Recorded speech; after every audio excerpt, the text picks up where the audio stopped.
Hello everyone and welcome to only IAS. आप सभी ने अपने लाइफ में ये डेफिनेटली एक्सपीरियंस किया होगा। मैं ये मान के चल रहा हूँ कि आप अपने लाइफ के किसी भी स्टेज पर हो सकते हैं। आप इवन 12th पास हो सकते हैं, अपने ग्रेजुएशन के पीरियड में हो सकते हैं, या फिर ग्रेजुएटेड हो सकते हैं, पोस्ट ग्रेजुएटेड हो सकते हैं, कुछ भी हो सकता है। लेकिन ये बात आपने डेफिनेटली एक्सपीरियंस किया होगा कि लाइफ में हमें हमेशा अपने रिजल्ट के लिए प्रेज किया जाता है। जो हमारी कोशिशें होती हैं ना, उसको दुनिया दरकिनार कर देती है और केवल नतीजे को सराहती है। तो इन सभी सिचुएशंस में हमें कैसे एक्ट करना चाहिए, इसी के बारे में समझाता है यूपीएससी का ये 3 ट्रायंगल। यूजुअली बहुत सारे लोगों ने ये भी बोला कि यूपीएससी एक बाइनरी है आप सबके लिए। आप या तो 1 होते हो या 0 होते हो, मतलब कि या तो आप सिलेक्ट होते हो या नहीं सिलेक्ट होते हो। मेरा मानना है कि यूपीएससी की जो जर्नी है वो अपने आप में बहुत ब्यूटीफुल है, बहुत सारी चीज़ें सिखाती हैं। तो definitely it's not a game of 0 and 1। आप इसमें डेफिनेटली एक अच्छी शुरुआत कर सकते हो। तो फिलहाल ये जो 3 ट्रायंगल है वो हमें क्या बताती है। हमारे लिए कोई भी एक एम हो सकता है, हमारा कोई भी एक ड्रीम हो सकता है। उस ड्रीम को पाने के लिए, उस ड्रीम तक पहुंचने के लिए हमें सबसे पहले खुद को टारगेट्स देने होते हैं। तो सिमिलरली यूपीएससी में क्या टारगेट होगा। यूपीएससी ने ऑलरेडी 3 लेवल्स पर आपको टारगेट दिए हैं, जिनका नाम है प्रीलिम्स, मेंस और इंटरव्यू। डेफिनेटली आप इन सभी को जानते होंगे। अब इसके बाद जब हमारे पास ये टारगेट्स आ गए ना, तो हमें क्या करना चाहिए। सिंपल सी बात है, हमें इन पे वर्क करना चाहिए। वर्क करने के लिए भी आपको क्या क्या चीज़ों की ज़रूरत होगी। सबसे पहला, वर्क यूं ही नहीं, मतलब कि बिल्कुल लेबर वाला वर्क नहीं करना है आपको सबसे पहले आपके पास एक अच्छी प्लानिंग होनी चाहिए, है ना। प्लानिंग अगर होगी तो ही तो समझ में आएगा ना कि भाई प्रीलिम्स की तैयारी पहले करनी है या मेंस की तैयारी पहले करनी है, या दोनों की साथ में करनी है। और इंटरव्यू के लिए हमें कैसे तैयार होना है अभी से, वो एक अलग मुद्दा है जिसमें हम डिटेल में इन सभी बातों पर भी चर्चा करेंगे। लेकिन फिलहाल हमारे पास एक प्लान होना चाहिए। ये तो आप बिल्कुल इस चीज़ से तो कभी भी ना नहीं बोलोगे ना। Planning is the most important thing. Once it is done, planning आपका बन गया है, now it's time to execute. Planning हमेशा वर्क में ही आएगा, क्योंकि इसमें भी हमें प्लान तो करना ही होता है, वर्क करना ही पड़ेगा। इसका नेक्स्ट लेवल थोड़ा सा और हार्ड होता है, जिसमें हमें उसको एग्जीक्यूट करना होता है। Execution again is a beautiful process, क्योंकि जब भी हम एग्जीक्यूट करते हैं ना, तो हमें बहुत सारी नई नई चीज़ें पता चलती हैं। हमें लाइफ में ऐसी बहुत सारी इंफॉर्मेशंस मिलती हैं जिससे कि हम खुश होते हैं। लेकिन फिर सबसे डिफ़िकल्ट पार्ट आता है, जिसका नाम है प्रैक्टिस और रिव्यू। मैं ऐसा क्यों बोल रहा हूँ, क्योंकि जो ये खुशी एग्जीक्यूशन में आ रही थी ना, वो खुशी यहाँ पर नहीं मिलेगी।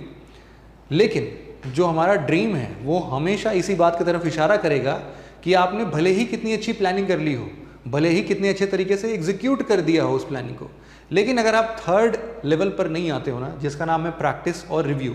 रिव्यू का मतलब यहाँ पर रिविजन से हो सकता है, बहुत सारे मॉक टेस्ट लगाने से हो सकता है, अपने सभी किताबों को जो भी आपने पढ़ा है उनको रिवाइज करने से हो सकता है। ये सबसे बोरिंग काम होता है, लेकिन सबसे ज़्यादा इंपॉर्टेंट होता है।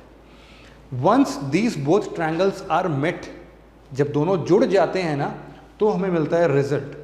और ये रिजल्ट हो सकता है कि हमारे ड्रीम फुलफिलमेंट के लिए ड्रीम हमारे किसी भी सेंस में हो सकते हैं। जरूरी नहीं है कि ये आपके पर्सनल ड्रीम हो सकता है कि आपके माता पिता ने अपने सपने सजोए हैं आपको देखते हुए, उनकी ड्रीम हो सकती है। आपकी जो लोकेलिटी है वो भी आपके ऊपर ट्रस्ट करती है, उनके अपने सपने हैं, वो भी इस ड्रीम फुलफिलमेंट में आता है। हो सकता है कि आपका एक अपना प्यारा सा पीयर ग्रुप है, दोस्तों का एक बढ़िया सा टोली है आपके पास, उन सब का भी ये सपना है कि आप शायद रिजल्ट लेके आओगे। तो ड्रीम फुलफिलमेंट पर्सनल नहीं है, बल्कि बहुत ज़्यादा लोग इसमें सम्मिलित हैं। सेकंड, रिजल्ट के फॉर्म में आपको मिलती है फाइनेंशियल स्टेबिलिटी। मतलब कि इस प्रोसेस से गुजरने के बाद अगर आप सीरियसली हो ना, तो मैं इसीलिए बोल रहा था कि 0 और 1 का गेम नहीं है, क्योंकि एनी हाउ आप अपने रिजल्ट का ये वाला हिस्सा तो डेफिनेटली अचीव करते हो, जहां पर लाइफ में आपको एक फाइनेंशियल स्टेबिलिटी मिलती है, क्योंकि आपने क्या अर्जित किया है, ज्ञान। और ज्ञान अपने आप में इसको पाने के लिए सफिशिएंट होता है, ठीक है। तीसरा होता है nation building. Once it is done, जब आप अपने ड्रीम को पा लेते हो, आप जब कंट्री को सर्व करते हो, आप एक पब्लिक सर्वेंट बन जाते हो, तो आप एक बहुत बड़े चेंजेस को लेके आ सकते हो, जो शायद आपने कभी बचपन में सोचा होगा, देखा होगा, और काश में बात की होगी कि काश मेरे पास इस टाइम ये अथॉरिटी होती तो मैं कर देता। वो आपके पास तब होगी और आप तब कर भी सकते हो। अब यहाँ पे सबसे बड़ा सवाल ये आता है कि ये सभी चीज़ें होंगी कैसे। हम सिंपली टारगेट तो चलो सेट कर सकते हैं। टारगेट का मतलब क्या है कि प्रीलिम्स, मेंस और इंटरव्यू का जो भी सिलेबस है, हम यूपीएससी के वेबसाइट पर गए और वहाँ से हमने डाउनलोड कर लिया उनका नोटिफिकेशन। हमें पता चल गया कि भाई these are the targets that UPSC has given to us. अब इनको एग्जीक्यूट करना है, प्लान करना है और रिवाइज और सब कुछ करना है। यहाँ पर ओनली आईएएस की तरफ से एक छोटी सी इनिशिएटिव है जिसके बारे में आप सभी लोग डेफिनेटली जानते होंगे। प्रारंभ एक फाउंडेशन बैच है जहाँ पर आपको इसी ट्रायंगल के मोड पर हम प्रिपरेशन कराते हैं। डेफिनेटली इस पूरी चीज़ों को समझाने का मतलब ही यही था कि आप किस तरीके से इस प्रोग्राम से बेनिफिट ले रहे हो and at the same time आप इसको जी रहे होगे। इस जो कोशिश वाली स्टेज है, जो एक ब्यूटीफुल जर्नी है, इसको आप कैसे अचीव कर रहे होगे अपने रिजल्ट के लिए। सबसे पहला यहाँ पर हम बात कर सकते हैं प्लानिंग की। प्लानिंग का मतलब क्या है कि हमें एक अपने रास्ते पता हो, मतलब कि जिस डायरेक्शन में हमें आगे बढ़ना है वो हमें पता हो।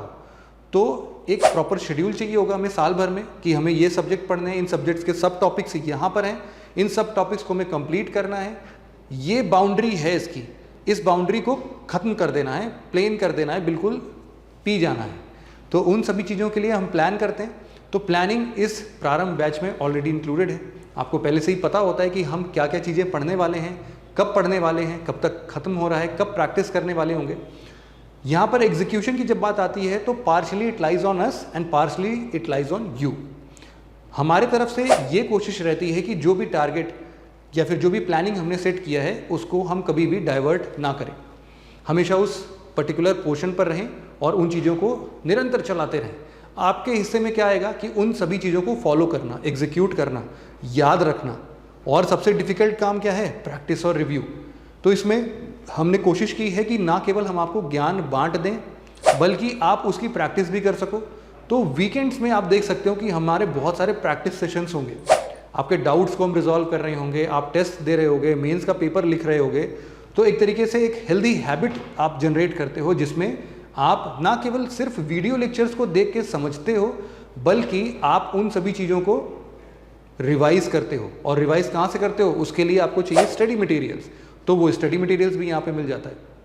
तो एक ऐसा प्रोसेस जो कि आपके इस वर्क को थोड़ा इजी बना देता है, उसका नाम है प्रारंभ। ठीक है, तो ये ऑलरेडी चल रहे हैं। आप अगर चाहो तो इस सपोर्ट सिस्टम का डेफिनेटली यूज़ कर सकते हो। इस प्रारंभ में हमने सभी सब्जेक्ट्स को इक्वल फुटेज के साथ, मतलब कि जो भी प्रीलिम्स, मेंस और इंटरव्यू के हिसाब से जो सब्जेक्ट जितना इंपॉर्टेंस है उन इम्पॉर्टेंस के पूरे लाइन में हमने उसको एक्सप्लेन करने की कोशिश की है। जो भी यूपीएससी के छोटे छोटे फेवरेट टॉपिक्स होते हैं ना, उन सबको भी इसमें इंक्लूड करने की कोशिश की है। वो में भी आपके छोटे छोटे टॉपिक्स लाइक आप बोल सकते हो कि मार्क्स बूस्टर टॉपिक जिसको हम बोलते हैं, गवर्नमेंट स्कीम्स हो गई, या तो आप बोल सकते हो इंटरनेशनल ऑर्गेनाइजेशन के छोटे छोटे पोर्शंस होते हैं, इन्वायरमेंटल ऑर्गेनाइजेशंस होते हैं, या फिर आपका इकोनॉमिक सर्वे और बजट आता है। ये सभी चीज़ें इसमें इंक्लूड रहती हैं।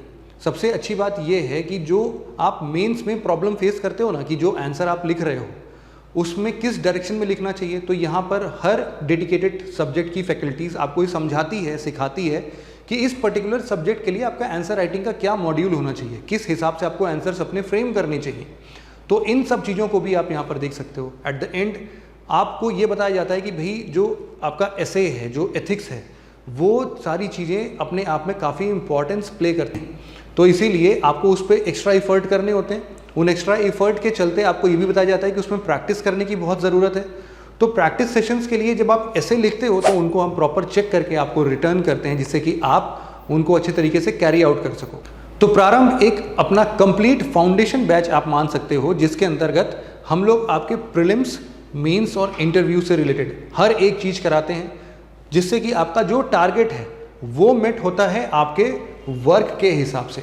वर्क मतलब कि आपके प्लानिंग, एग्जीक्यूशन और रिव्यू और प्रैक्टिस के ज़रिए ये सारी चीज़ें आपके वर्क के अंडर में आती हैं। देन वी एक्सपेक्ट, और जो आप भी एक्सपेक्ट करते हो कि you will achieve a result. तो इस रिजल्ट के लिए आपको सिंपली क्या करना है, या फिर इस वर्क को थोड़ा हल्का करने के लिए या एक सपोर्ट सिस्टम के लिए आपको सिंपली video.onlyias.in पर जाना है। वहाँ पर बंडल सेक्शन के अंदर में आपको एक नाम दिखेगा प्रारंभ 2023 के लिए। आप चाहो तो उसको ज्वाइन कर सकते हो, या फिर उसके बारे में कोई भी आपको इन्फॉर्मेशन चाहिए तो आप हमें सिंपली मेल कर सकते हो info@onlyias.com पे। और चाहो तो आप हमें डायरेक्टली कॉल कर लो 7007931912 पे। तो बस आज के इस डिस्कशन में इतना ही था। Thank you very much for listening it very patiently friends. Have a nice day.